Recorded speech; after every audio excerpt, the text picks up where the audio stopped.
regards to this, well, I'm assuming this is a fictional story, but I haven't read details yet, so I'm open to being convinced otherwise. But it really seems too absurd and too hyperbolic in a way to not be fictional, I suppose. I also noticed the actor that plays the protagonist is also producer, so I'm not entirely sure what's happened here. It's as if he wants to tell the story, he's not a scriptwriter, but for some reason he wants to act it. So I don't know what it is about it, but at any rate, it is indeed a strange story. And now, the first thing though that is strange is that it seems to go back and forth between different timelines. It's never too obvious when it happens. And since there's only one instance of him when he has a beard and everything that is distinctly different from all the others, um, it's not very easy to distinguish. And the bearded one doesn't really come often at all. So that's one really confusing part of it. I mean, if we're going back and forth, they don't even say how much time is supposed to be to have passed, or proceeded or progressed or whatever. But clearly, it's the different time, like when that real suicide happened, and then going on that place there with that guy for some reason, just to get him to stop bullying. I'm assuming that's when he was. It's a very strange story. Anyway, very strange indeed. Also, as I said, I haven't read the details, so I'm not entirely sure yet. But from the looks of it, generally, seems like it seems like it's mimicking Catcher in the Rye. I'm assuming. It gives out that sort of vibe. But anyway, I'm not sure if anyone actually committed suicide after being obsessed with it. But yeah, must have been something controversial about it. Also, at one point there was that board with loads of random clippings that indeed that the character said she. I don't get why they did that. As in, they were completely irrelevant. So she said that they were his, but they weren't really. Literally, just the name was written there, but nothing else was relevant. No, literally, they had other names, each written by other names. I have no idea why they did that, especially coming after the earlier piece when there was that wall full of writings as well, and that was relevant though. And I'm not even sure why they went through such effort to create all those writings, um, to sort of not make them clear though, and they were pixelated sort of, so some of it couldn't really be read clearly at all, but it was still clearly relevant. Presumably, at least most of it was, at least. So yeah, I'm not entirely sure. Also, on the cover of this so-called suburban tragedy, being held by the guy who committed suicide, yeah, it makes no sense because there it says that it comes after his disappearance, but presumably at this point he hasn't disappeared yet, and he's giving a press conference. Presumably, the guy holding the book was a bit earlier on, so I'm assuming he disappears after the suicide. So someone didn't really make a continuity effort there. It seems like possibly. By the way, R.I.P. to that gnome on the lawn there. Yeah, totally crushed by that guy. Yeah. By the way, at one point they said that they seem to want to decode a suicide. Yeah, have they tried to reverse engineer it by any chance? I honestly never encountered the word code when it comes to this.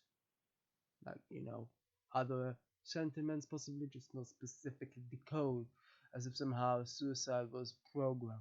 And to reiterate, it has very strange timing. Like at some point, his English teacher comes in and informs him that that guy commits suicide. That scene. And at that point, I was wondering why is the English teacher here? Only later do we find out that he is was it a agent? I think, yeah, agent. Oh, it's so yeah, it's very confusing. I suppose one could deduce possibly. I suppose the things that they're not things that really matter, so it doesn't really think that should be sort of sequential and such. It's a bit strange. This is clearly not a coherent movie, which doesn't necessarily mean that indeed it's not a well told story. It's just an out of order story. So like the bread ghosts. Uh, yeah, didn't think I'd say that, but anyway, you know, ghosts of that guy, yeah, start appearing long before we find out what happened to him,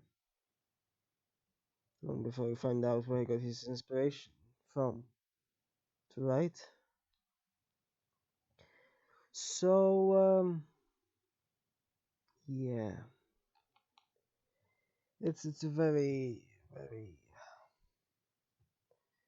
weird sort of story, as I said often before. But this is the thing, as much as this film wants to make itself seem as if it's complex and not linear, etc., and just ultimately it's just a movie really about someone who has affairs. Really, it's not very different from many other sort of similar type of, I don't know. I mean, I suppose one could say even real life as well. The thing is that it is indeed just like the word is used sometimes within the movie itself, pretentious, and so the problem is, the question is, does it have substance? Does it? I'm not entirely sure. So far, the book itself is not really loaded on at all. I mean, it's implied, it's referred to, but not really, whatever substance is supposed to be about. No one knows. Did he just write? I mean, did he just write a, a straight story about the real Brad? I don't know. Probably not direct. Probably. So, who knows? That's the thing. So far, we haven't seen anything. I mean, it's about to end, so I doubt we'll really find out. It wouldn't really matter even if it did. Ultimately, what does it matter really? What is the point of this really? Um, it's a mystery really. I'm not entirely sure. Honestly, I kind of enjoy Percy Jackson more. I mean, at least it had adventure. This has extramarital affairs. Yeah, not exactly the most exciting thing ever. When the other franchise, his main franchise is being the son of a god and such. Slightly more exciting. Slightly, ever so slightly. So yeah, this is the problem with this. I mean, it's not so much actually a lack of interest. It's not so much that it's not interesting or not engaging, but it is just miserable, right? That certainly can be said. Like, the mystery is, engaging enough. Throughout, like the his teacher said, it sort of, invites you to know more and such. But it's like digging into inside, just for more. Um, like I just, I mean, so many bad things happen. You know, it's kind of the Book of Job, where no, it's not like I've actually read it or anything, but uh,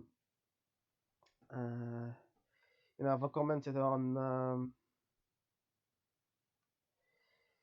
that Coen Brothers movie, uh, which is basically adapted from it, A Serious Man, like a modern adaptation at any rate, so not the original. Uh, and it's the same sort of thing, so I don't see exactly what the point of this is. Like, yeah, yeah, life can be absolutely miserable, but it's not cinematic, is it? And at any rate, I mean, real life isn't usually, miserable from beginning to end. But this really was. Um, like you said, for some people, it's not really, it doesn't have more positives than negatives. Just like Nelly thought that it might have. It's so grim, right? I mean, on top of two suicides, we get her suffocating in a really, like, what am I supposed to make of this? Do asthmatics really die in a lift? I suppose due to lack of oxygen, not so much panic. I thought at first might be the panic, but no.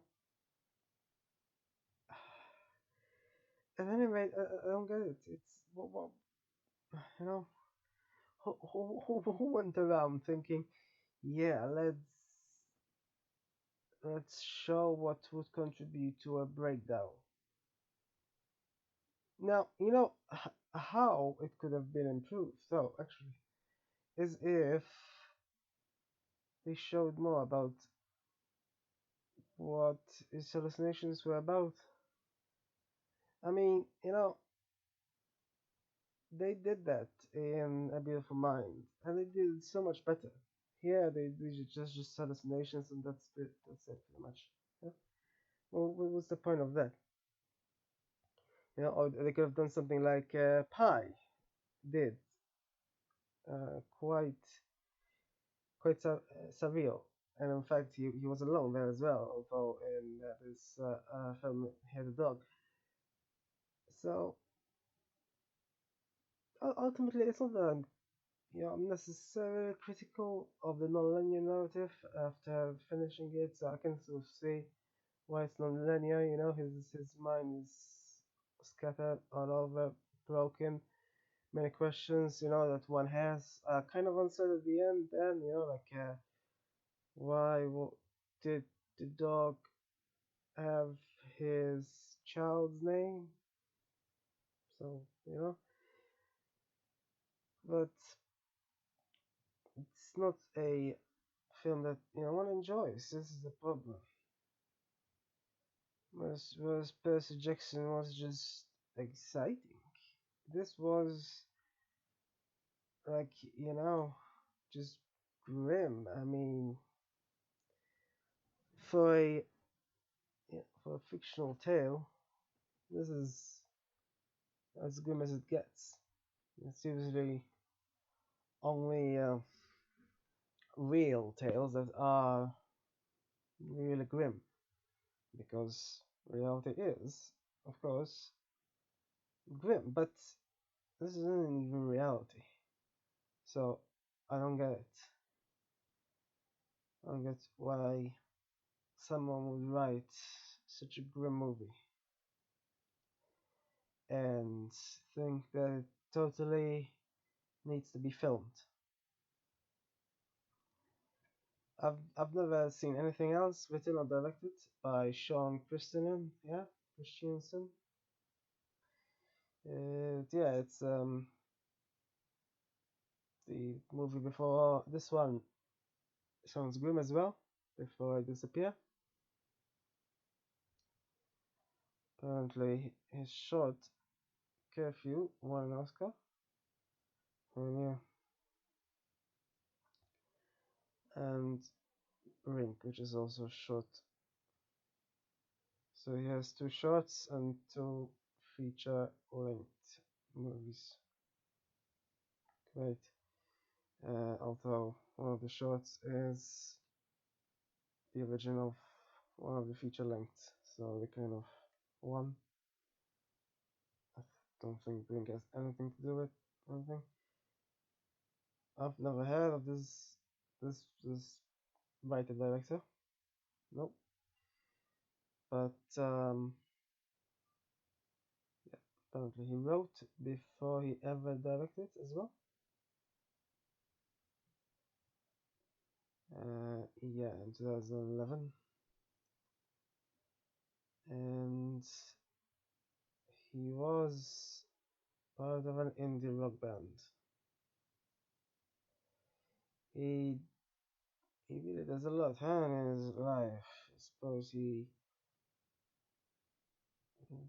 wants to be some. Anyway, yeah.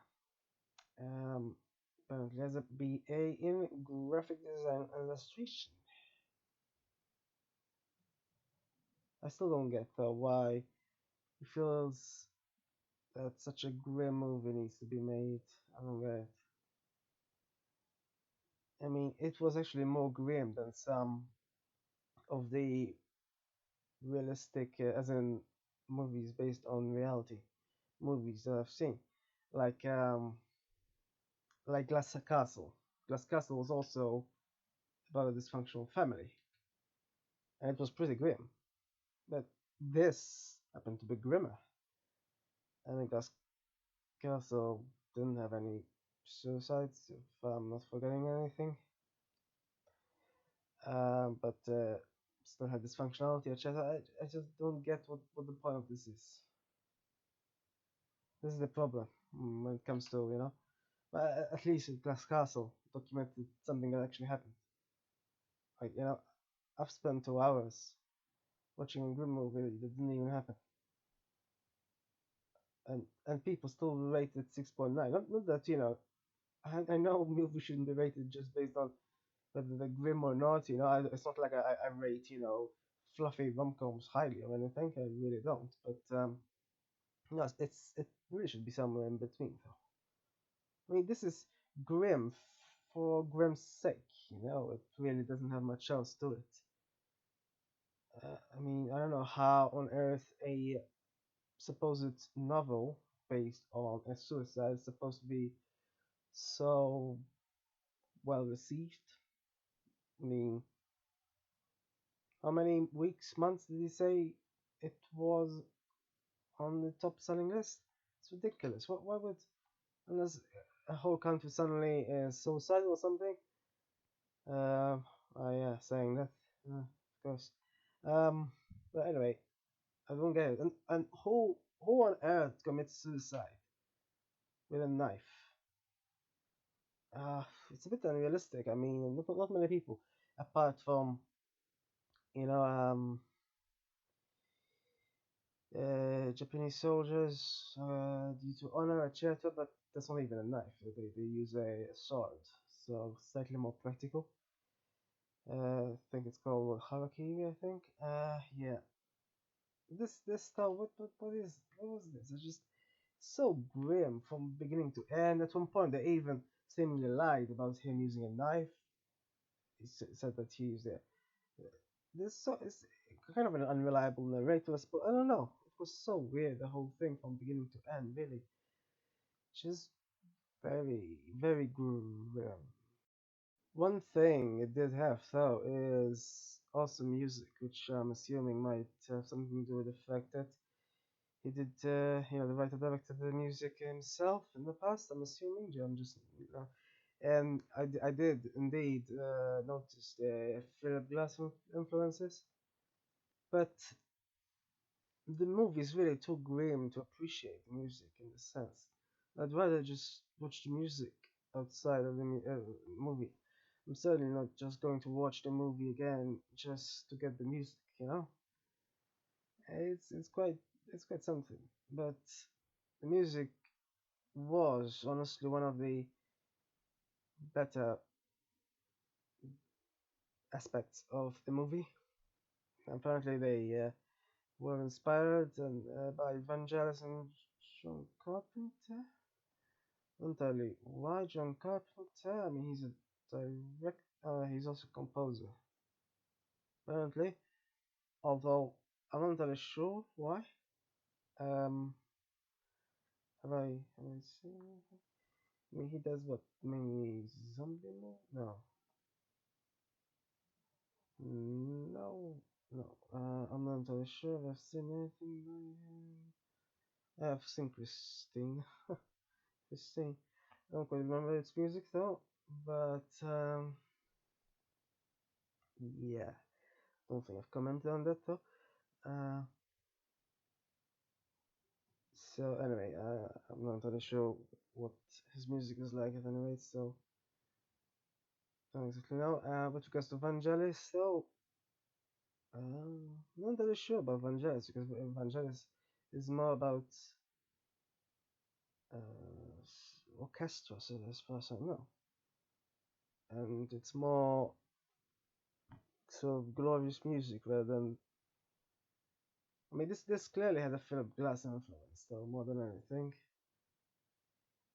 Not sure about Carpenter, but it didn't remind me of Vangelis, although I haven't listened to it much. But I listened to his much, but I've listened to his a bit, so I can sort of not um, I can sort of see how it doesn't quite resemble. But either way, no, I mean, yeah, this composer thought Darren Mortz.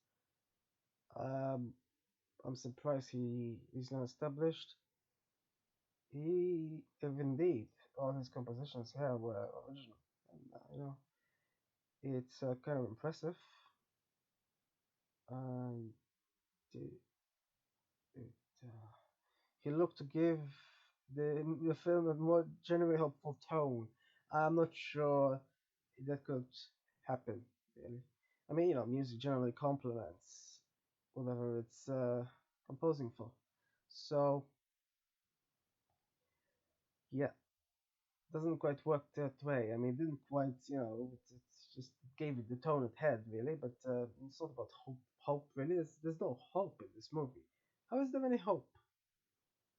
It's just bleak. It's not the music that makes it bleak. It's just bleak. The music is just there to just sort of say, "Yep, it's bleak. Here we go. At least we have some music." So I mean, it would admittedly be bleak here. There wasn't any music, so hey, silver linings and all. Yeah, but honestly, music is the only thing that I like pretty much, as in really like, as in enjoy. Yeah, the movie itself isn't quite enjoyable.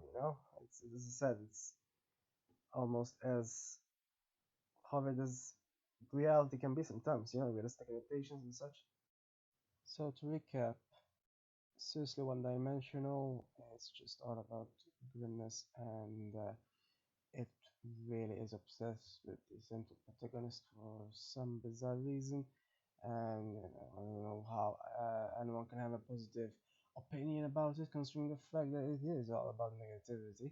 And honestly, the only good thing about it is the music. That's pretty much it. Then again, it's because Philip Glass is always, very interesting to listen to generally.